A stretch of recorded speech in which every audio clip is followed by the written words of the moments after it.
Hello friends, तो आज की इस वीडियो में हम लोग रसिया और यूक्रेन के बीच चल रहे एक ऐसे कन्फ्लिक्ट के बारे में जानेंगे जिसको लेकर दोनों कंट्रीज के बीच में एक स्मॉल स्केल पर वॉर हो सकता है।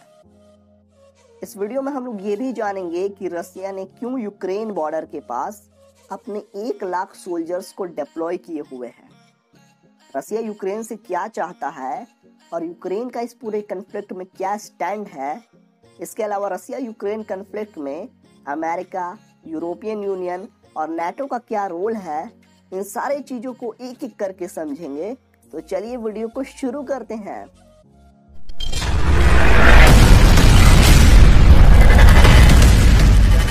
That a Russian invasion of Ukraine would be horrific and would lead to significant casualties. General Mark Milley described the build-up of 100,000 Russian troops near Ukraine's border as the largest since the Cold War. We have also been following the heightened tensions between the US and Russia over Ukraine, as you know. इस पूरे conflict को समझने के लिए हमें आज से 30 साल पहले सोवियत यूनियन के दौर में जाना होगा। अगर सिंपल वर्ड्स में समझने की कोशिश करें तो आज का रसिया ही उस समय ग्रेटर रसिया था, जो सोवियत यूनियन के नाम से जाना जाता था। 1946 से लेकर 1991 तक सोवियत यूनियन और अमेरिका दुनिया के 2 सुपर पावर्स थे। उस दौर में यूक्रेन भी सोवियत यूनियन का ही पार्ट था। अमेरिका को उस दौर में सोवियत यूनियन से हर फील्ड में कड़ी टक्कर मिल रही थी।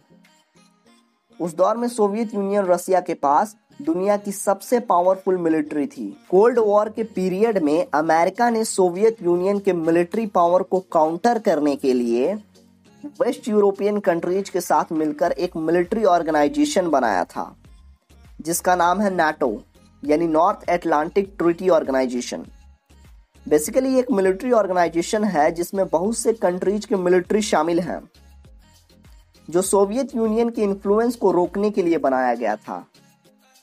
उसी के रेस्पॉन्स में सोवियत यूनियन ने भी उस दौर में वार्सा पैक्ट नाम का एक मिलिट्री अलायंस बनाया, जिसमें हंगरी, पोलैंड, रोमानिया जैसे ईस्ट यूरोप की कंट्रीज शामिल थे। 1991 में इकोनॉमिक और पॉलिटिकल फेलियर की वजह से सोवियत यूनियन टुकड़ों में बिखर जाता है। सोवियत यूनियन के बिखरते ही उसका वार्सा पैक्ट मिलिट्री अलायंस भी खत्म हो जाता है। लेकिन अमेरिका का बनाया हुआ नाटो मिलिट्री ऑर्गेनाइजेशन अभी तक बरकरार है और कुछ सालों पहले बहुत से ऐसे कंट्रीज नाटो में शामिल हुए जो एक समय सोवियत यूनियन रसिया के पार्ट थे। लेकिन यूक्रेन एक ऐसा कंट्री है जो अभी तक नाटो में शामिल नहीं हुआ है। जियोपॉलिटिक्स में फिलहाल ये बदलाव देखने को मिल रहा है कि अमेरिका और वेस्ट यूरोपियन कंट्रीज चाहते हैं कि यूक्रेन भी नाटो का मेंबर बन जाए और यूक्रेन भी पूरी तरह से नाटो में शामिल होने को तैयार है। लेकिन रसिया को ये मंजूर नहीं है और वो यूक्रेन को नाटो में शामिल होने नहीं देना चाहता है। इसलिए रसिया ने यूक्रेन को डराने और दबाने के लिए यूक्रेन बॉर्डर के पास अपने 1 लाख सोल्जर्स, हजारों टैंक्स और मिसाइल डिप्लॉय किए हुए हैं। अब यूक्रेन को नाटो में शामिल होने से रसिया को क्या प्रॉब्लम है, इसे जानने के लिए हमें जाना होगा साल 2013 में, जहां से ये सारा मसला शुरू होता है। 2013 में यूक्रेन यूरोपियन यूनियन को ज्वाइन करने वाला था। यूक्रेन यूरोपियन यूनियन को ज्वाइन करने से काफी हद तक राजी भी हो चुका था, लेकिन रसिया ने यूक्रेन को ऐसा करने से रोकने के लिए उस पर बहुत ज्यादा दबाव डाला। यहां तक कि रसिया के प्रेसिडेंट व्लादिमीर पुतिन ने धमकी तक दे डाला कि अगर यूक्रेन यूरोपियन यूनियन को ज्वाइन करेगा तो रसिया यूक्रेन के साथ सारा ट्रेड बंद कर देगा। रसिया ने प्रेशर बनाने के अलावा यूक्रेन को कुछ ऑफर भी दिया, जैसे $15 बिलियन का लोन, सस्ते दामों में गैस सप्लाई वगैरह। वैसे भी रसिया गैस का एक बहुत बड़ा सप्लायर है। आखिरकार उस समय यूक्रेन के प्रेसिडेंट विक्टर यानुकोविच ने रसिया के दबाव में आकर यूरोपियन यूनियन के साथ एग्रीमेंट पर साइन करने से मना कर दिया। यूरोपियन यूनियन एक बहुत बड़ा इंटरनेशनल पॉलिटिकल इकोनॉमिक ऑर्गेनाइजेशन है जो 27 देशों को मिलाकर बनाया गया है।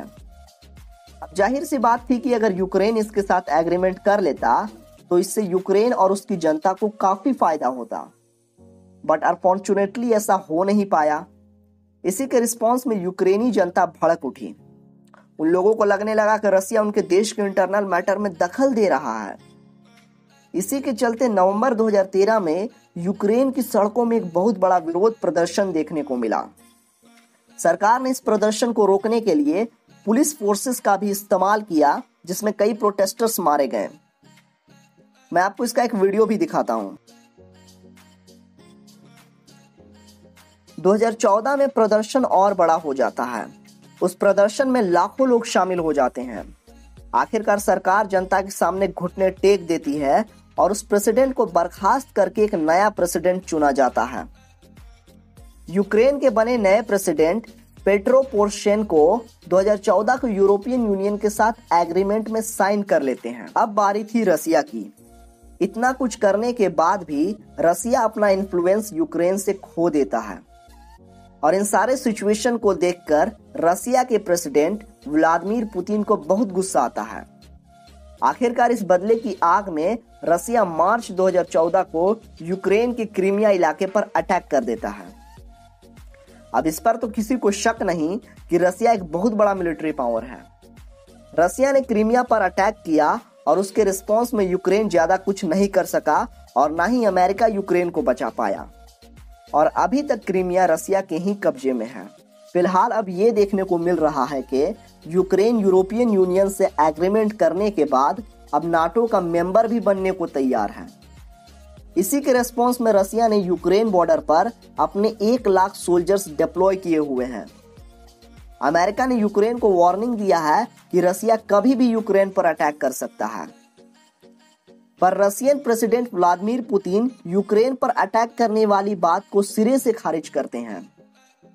हाँ, ये जरूर है कि व्लादिमीर पुतिन ने अमेरिका और नाटो को यूक्रेन के मामले में दखल देने से और यूक्रेन को नाटो में ज्वाइन करने से मना किया है। अब सवाल ये है कि यूक्रेन नाटो ज्वाइन करे या ना करे, इससे रसिया को क्या प्रॉब्लम है?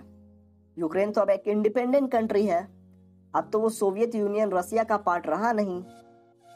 रसिया का कहना है कि अगर यूक्रेन नाटो का मेंबर बनता है तो उससे रसिया को बहुत बड़ा सिक्योरिटी थ्रेट होगा, क्योंकि तब नाटो सोल्जर्स आसानी से यूक्रेन के जरिए रशियन बॉर्डर तक पहुंच सकते हैं। इसके साथ ही यूक्रेन के बड़े बड़े स्ट्रेटेजिक इलाके जो स्ट्रेटेजिकली बहुत इंपॉर्टेंट है वो नाटो के अंडर में आ जाएगा। और ये तो हम सभी जानते हैं कि अमेरिका और नाटो शुरू से ही रसिया का एक बहुत बड़ा दुश्मन है। इसलिए रसिया कभी नहीं चाहेगा कि यूक्रेन का सारा एडवांटेज नाटो और अमेरिका के हाथ लग जाए। इसके साथ ही रशियन प्रेसिडेंट को सोवियत यूनियन के साथ कुछ ज्यादा ही इमोशनल अटैचमेंट है। पुतिन फिर से रसिया को एक सुपर पावर सोवियत यूनियन बनाना चाहते हैं और ये भी एक वजह है यूक्रेन पर अटैक करने का। अब हम लोग जानेंगे कि यूक्रेन का इन सारे मामलों पर क्या रिएक्शन है। यूक्रेन इस बार बहुत ज्यादा एग्रेसिव नजर आ रहा है। यूक्रेन की मिलिट्री भी पूरी तैयारी के साथ है और बहुत से यूक्रेनी लोग भी अपने मिलिट्री को सपोर्ट के लिए डिफेंस ट्रेनिंग ले रहे हैं। अब ऐसे सिचुएशन में अमेरिका और नाटो का क्या रिस्पॉन्स है? नाटो फिलहाल इस मामले को डिप्लोमेटिकली सॉल्व करना चाहता है, इसलिए अभी तक नाटो ने कोई बड़ा एक्शन नहीं लिया है और ना ही उसने अपने सोल्जर्स को यूक्रेन भेजा है। पर अमेरिका इस मामले में थोड़ा एग्रेसिव है। उसने 8,500 सोल्जर्स को यूक्रेन की सिक्योरिटी में लगा दिया है। अब हम इस वीडियो के कंक्लूजन की तरफ चलते हैं। नाटो, यूक्रेन और रसिया के सिचुएशन को देखने से यही लगता है कि दो प्रेमी के प्यार में एक अजनबी दीवाना। खैर, मैं ये मजाक कर रहा हूँ, लेकिन सिचुएशन कुछ ऐसा ही है। अब सवाल ये है कि क्या रसिया यूक्रेन पर एक बड़ा अटैक कर सकता है? फिलहाल मेरे को लगता है कि ऐसा नहीं होगा, क्योंकि रशियन इकोनॉमी अमेरिकन सैंक्शन की वजह से काफी कमजोर हो चुकी है। इसके साथ ही रसिया पॉपुलेशन की कमी से जूझ रहा है। अगर रसिया यूक्रेन पर अटैक भी करेगा तो वो छोटा मोटा अटैक होगा। अब देखते हैं आगे क्या होता है। अभी के लिए बस इतना ही। मिलेंगे एक और नए वीडियो के साथ। तब तक के लिए वीडियो को लाइक, शेयर और चैनल को सब्सक्राइब करें।